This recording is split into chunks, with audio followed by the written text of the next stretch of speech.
All right, welcome to Colored Pencil Techniques. I'm going to show you some different ways that you can use your colored pencils effectively and give you some tips and tricks and stuff and show you why they're a really beautiful medium to work with. First thing is I've got my colored pencils. I've got a whole array of them on the side, and something that a lot of people actually don't know is that when you go to sharpen a colored pencil, always use your regular plain little pencil sharpener. Do not shove a colored pencil into an electric pencil sharpener because you'll ruin your pencil sharpener. For this first box over here, we're just going to do a color overlay, and we're just kind of going to treat this like it's a value box, like we're doing shading. So we're going to create like a gradient from side to side, just with this first one, just for some practice. Some people like to start light to dark. I think it's easier to put pressure, really hard pressure, and then lighten up as I'm going. And I want to create a smooth transition of like really tight dark color into lighter, lighter, lighter into almost white. So I'm just going to push really hard at first, and then as I move over to the right, I'm going to gradually lighten up on my pressure. So just like doing this with a pencil for value shading. Okay, so I create that nice gradient. I'll even go over it again, try and pull this gradient out a little bit further.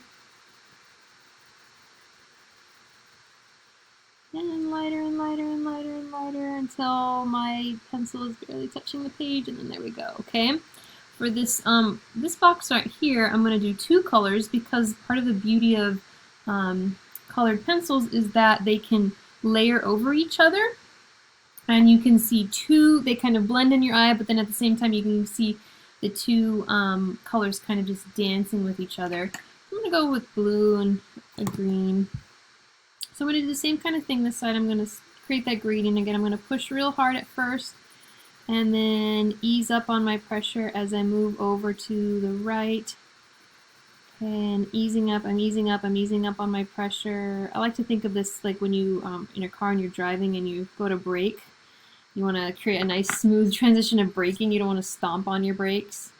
Okay, and I'm going to start on the right side. I'm going to push real hard with my pressure, and then ease up a little bit, and these two gradients are going to mix together, and you can have these wonderful two colors playing with each other and kind of dancing together really nicely. Okay, so that's a overlay. I'm overlaying these different colors here. Okay, now in the next box, this is a common technique we do just with drawing with pencils and with ink, but you can do it with colored pencils as well. And this is just some texture with pencil strokes. So first we'll start with hatching. Now I did some cubes because I wanted to. I thought it would be good to show you how I can add some hatching to cubes and make it look even cooler.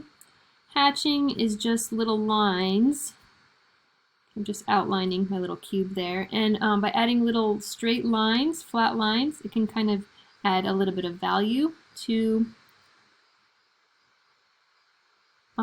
my cube.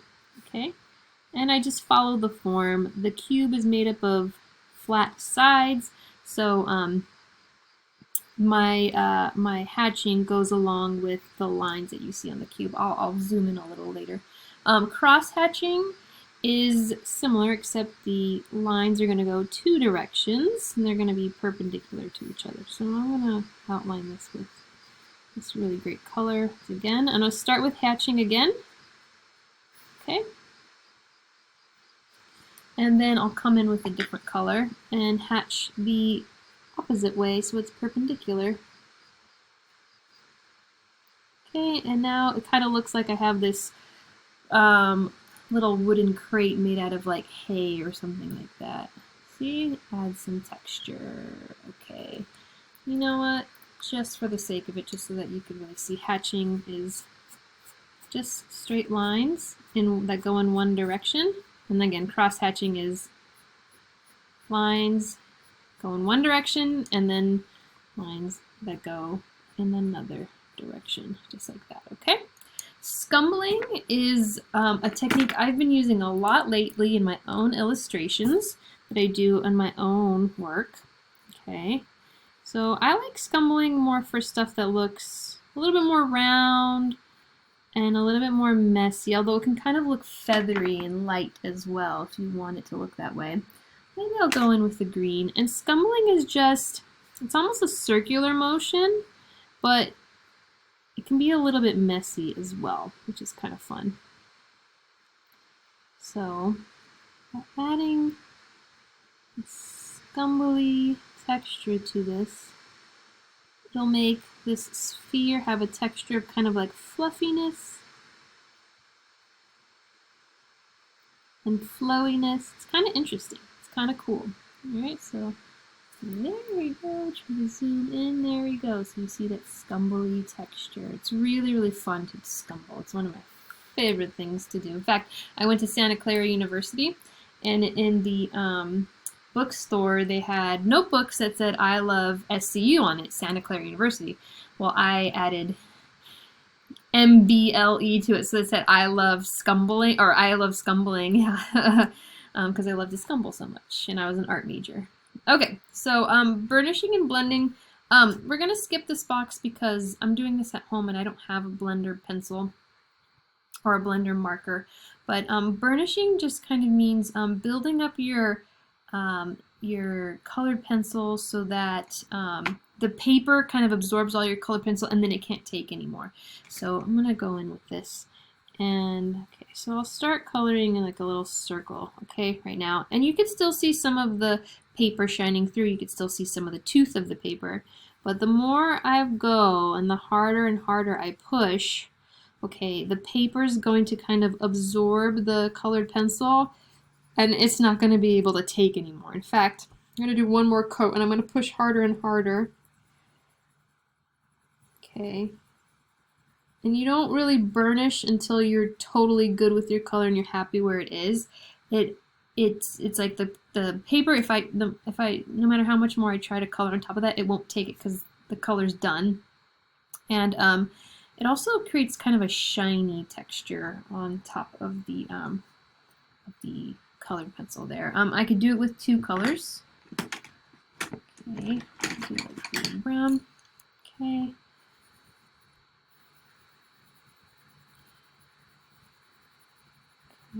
Really, really going heavy on this, and keep going. You can blend two colors together, and you can kind of work back and forth in between them until, again, that paper can't take anymore, and it's burnished, and it's done absorbing any more colored pencil. Okay, there you go. It's done. I can't add anything else. Now, a color plus white. White can almost help blend colors together sometimes. It can also kind of like add a little seal to a color so that you can't add anything else. It doesn't really change the color too much. If you're adding white and think, oh, it's going to lighten it, it doesn't really do anything except maybe help burnish and maybe kind of sandwich two colors together a little bit more. Okay, so we're skipping this box. We're going to go down to making shadows. Okay, and there's a couple ways to do it. I'll start with analogous colors. I think that's easiest. So I'm going to get some analogous colors. I'll go red, orange, and yellow. Or that's not my red. I think this one's my red. Okay, and I like to go from dark to light. So I know usually the shadow, core of the shadow's on one side of the box. I'm going to add a little bit of my darkest color in there.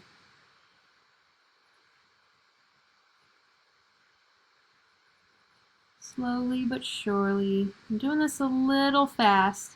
I like to go slower than this, but I'm on a recording right now, so.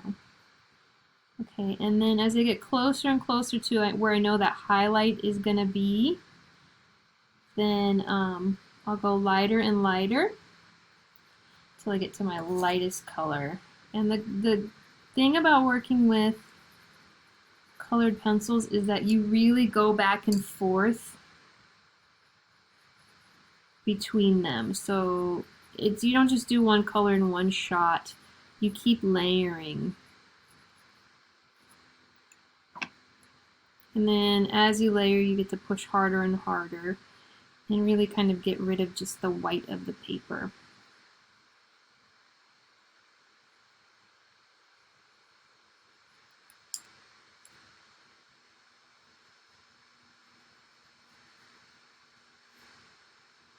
This is not my favorite sphere that I've done.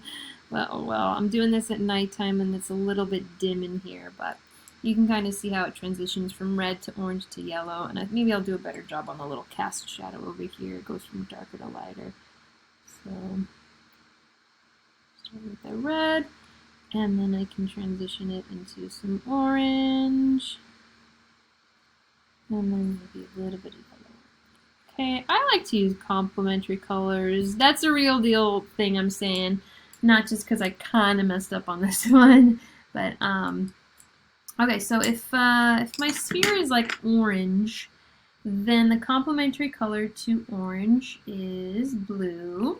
Okay, and that's how I'm going to darken my color. Now maybe I'll start with just the lightest little coating of orange. Okay, just in there where I could see where my highlight's going to go. Okay, and then I'll come in and I'll add just a touch of the blue to start get that shadow, especially the idea of the core of the shadow. And then I can come in and add my orange. And again, I'm doing this quite quickly because I have a time limit on my recording, so I want to make sure that I get everything in here. Okay. And then for that highlight, I can add a little bit of my yellow that I had before. So, okay.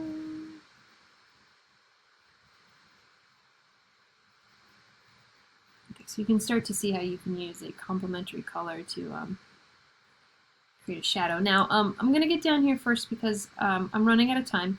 So the idea with skin tones is a lot of times when we have a skin tone, our brain kind of does our kindergarten thing and looks for our peach, like our peach crayon or our peach color pencil, when in reality, our skin, peach, I mean, come on. My skin is way more complex than that. It's got hints of yellow. You could see blue shining through.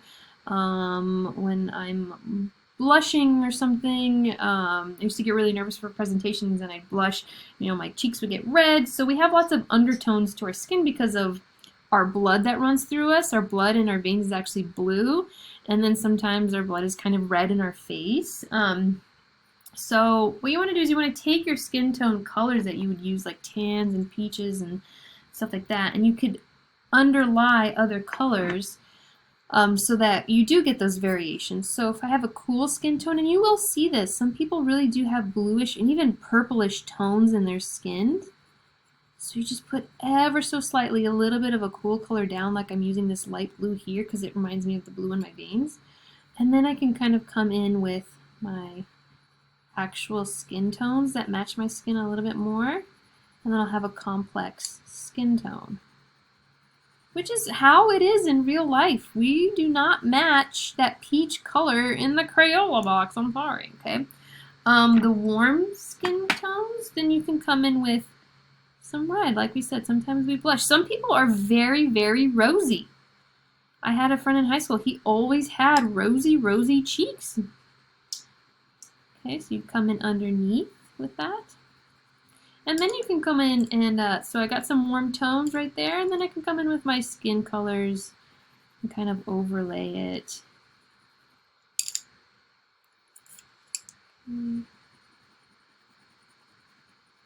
And I'll show you with that white colored pencil again how it helps burnish stuff together. It's not that it lightens anything, it just helps the colors kind of blend. And see, I'm done mixing, okay? For this last box, I'd like you to look at your own skin tone and see if your skin is kind of yellowish. You can try matching your skin tone. If it's kind of purplish, if it's more like kind of mocha, see what kind of undertones your skin has and try and match your skin tone right there. I'm going to go back to trying to fix this thing and make this look a little bit better. I can do it. I have other pages in here where I was practicing. See? There we go. I was practicing with my stuff. I can do it. I just didn't do it good on camera, but it looks really beautiful when you take your time and do it. So good luck with the color pencil techniques. Have fun.